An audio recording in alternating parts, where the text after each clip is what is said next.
Well,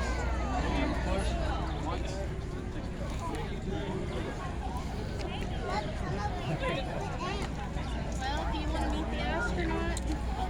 And we just...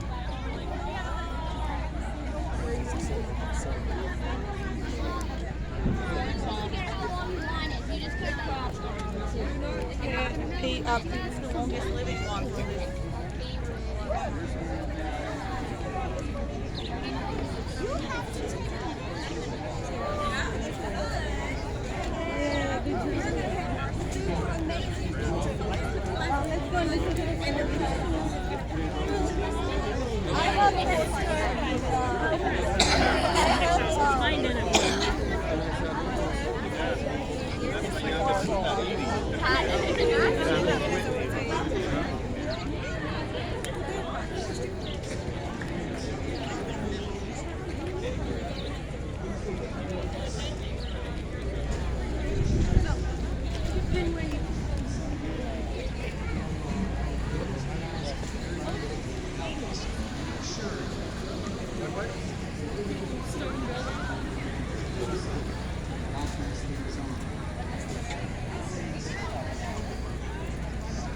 Now, if you don't have a pair of these things, but if you don't feel like using them, there are other ways, other safe ways you can view the eclipse. The easiest way is just to make a pinhole camera. And all you need is a piece of paper, you poke a hole in it, and you hold it up above your hand or the sidewalk or a friend or whatever you've got handy.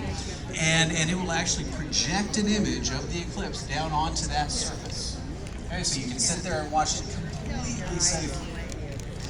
If you don't have a piece of paper, you could, let's go to the next slide. If you don't have a piece of paper, you can, next slide again, sorry about that. You can pick up a colander, maybe you raided the kitchen this morning before you came out.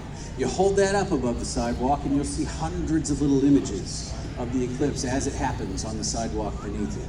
Now, if you don't have a colander, you can just take your fingers and weave them together in a little waffle weave pattern and hold those up above the sidewalk, and there you go. You will see the eclipse unfolding before you on the sidewalk beneath you. Now, my favorite way to view the eclipse, one more slide. My favorite way to view the eclipse is to find a tree. Here in Arkansas, we have trees. It's harder to find in DC. We have a few of them, but there's so many more here. Find a tree, and on a tree in the spring, you've got thousands of little leaves, right? And in between those thousands of little leaves are thousands of little holes. So the light from the sun actually comes down through those thousands of little holes and forms thousands of little images of the eclipse underneath those trees. It's a great way of really communing with nature and viewing the eclipse in a fantastic way. Now, that's pretty cool. But on a nice breezy day like today, these leaves are not going to be standing still, will they?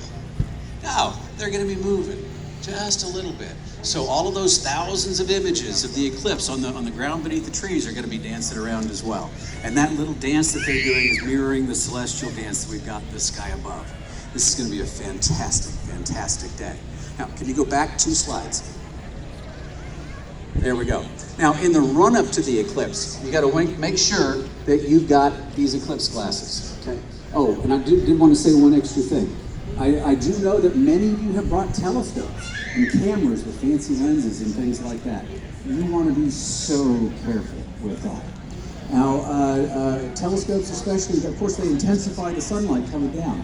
And without those special filters, that you put on the end caps of those telescopes, you can do significant damage to your eyes, more than an emergency room visit, okay? So no matter what, if you are not sure if you've got the right filter for your telescope, just don't try it. Sit back, relax, watch the eclipse just with these eclipse glasses, and you will be fine. All right. So in the run-up to the eclipse, you want to make sure you've got these eclipse glasses going.